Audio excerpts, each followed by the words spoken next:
Bonne fête à toutes et à tous, mesdames et messieurs, vous êtes toujours les bienvenus sur votre chaîne TV Internationale, spécialement sur cette édition de notre programme presque quotidienne direct, votre fenêtre sur de grands événements qui ont marqué la scène égyptienne durant les derniers jours. Et comme vous savez, l'Égypte a fêté ou a célébré deux fêtes nationale, plutôt une fête nationale et une autre fête religieuse. Il s'agit de Eid al-Adha ou la fête de sacrifice.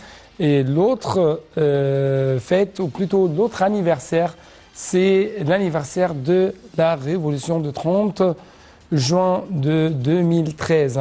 C'était un soulèvement populaire contre ceux qui ont essayé de kidnapper la volonté du peuple égyptien, contre ceux qui ont essayé de menacer le peuple égyptien, qui ont essayé de mettre les bâtons dans les roues du développement du peuple égyptien, contre ceux qui ont essayé de, si je puis dire, dissimuler la volonté réelle du peuple égyptien par les terreurs, par le soutien de l'étranger à leur jeu. Donc, cette occasion, si je peux dire, cet anniversaire, on célèbre quand même le 10e anniversaire de cette révolution de 2013, 30 juin de 2013, représente non seulement une fête, mais aussi un rappel pour tous les Égyptiens. Soyez vigilants, il y a toujours ceux qui ont essayé de saper vos efforts. Il y a toujours, et ici, au niveau mondial, il y a toujours des défis à surmonter. Donc, à cette occasion, Monsieur le Président Abdel Fattah al-Sisi a lancé plusieurs messages très importants, bien sûr, dans son discours. Premièrement, il a remercié, il a rendu hommage plutôt au sacrifice et aux patiences du peuple égyptien. Si je peux dire, c'est un peuple bâtisseur de la civilisation dans tous les défis ou contre tous les défis et dans toutes les conditions. Donc je dois vous laisser actuellement avec un reportage, un commentaire pour savoir un peu plus quels sont les grands messages, les grands rappels que le président Abdel Fattah al-Sisi a essayé de lancer envers les Égyptiens pendant cette occasion.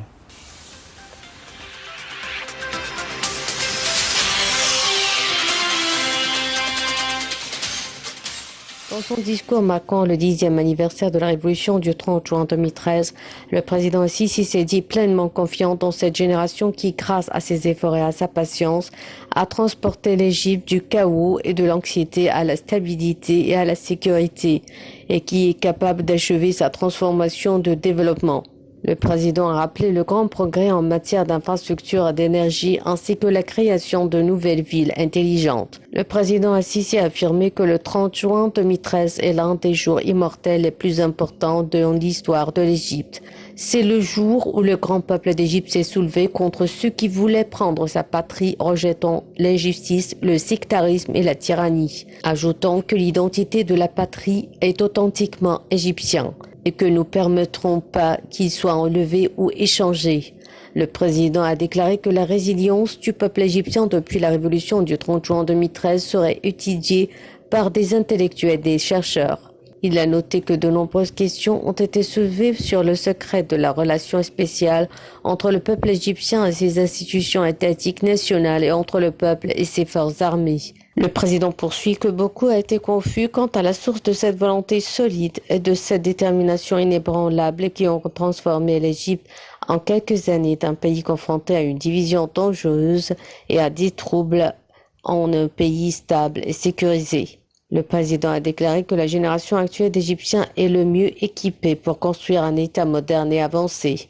À l'occasion du 10e anniversaire de la Révolution du 30 juin, le président a renouvelé sa promesse que le dévouement et le travail ne seraient que pour l'Égypte et que l'intérêt national et l'identité guideront notre voyage et notre chemin. Le président a rappelé que cette victoire visait l'amélioration de la vie de tous les Égyptiens en leur permettant de libérer leur créativité et de travailler pour réaliser un avenir meilleur. Le président a également rappelé les efforts visant à intégrer toutes les composantes de la patrie, y compris le secteur privé, la société civile, les jeunes et les femmes, pour achever la construction d'une nouvelle république moderne et avancée.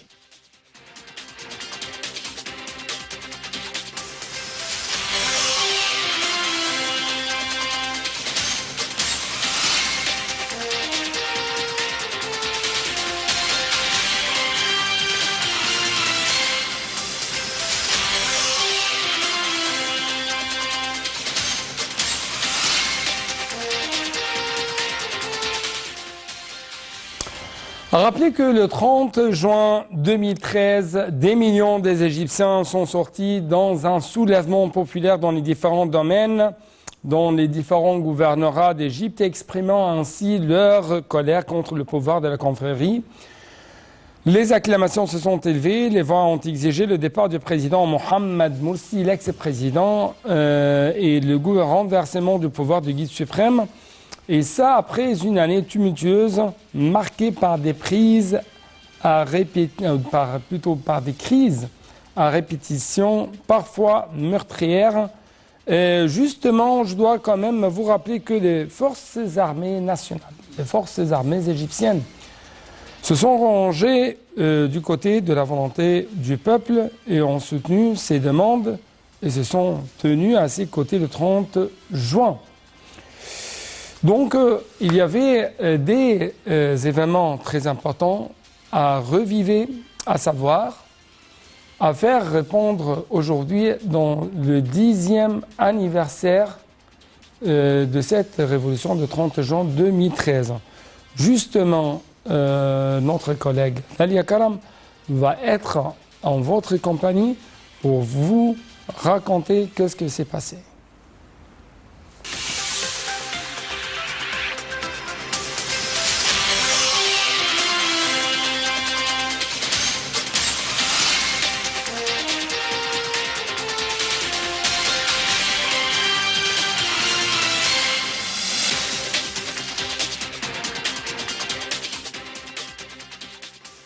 Le 30 juin 2013, des millions d'Égyptiens sont sortis dans un soulèvement populaire dans les différents domaines, gouvernorats d'Égypte exprimant leur colère contre le pouvoir de la confrérie. L'année et 3 jours que l'ex-président Mohamed Morsi et son groupe ont passé au pouvoir a été témoin de nombreux événements et situations dans lesquels ils ont commis de nombreuses erreurs graves contre l'État et ses institutions et sont devenus une menace pour la paix publique et la sécurité dans la société. Ainsi, le peuple lance sa révolution, déclare sa rébellion et écrive une nouvelle histoire pour l'Égypte le 30 juin 2013. Les forces armées se sont rangées du côté de la volonté du peuple, ont soutenu ses demandes et se sont tenus à ses côtés le 30 juin lorsqu'ils étaient des centaines de milliers de manifestants à demander le départ de l'ancien président un an après son arrivée au pouvoir.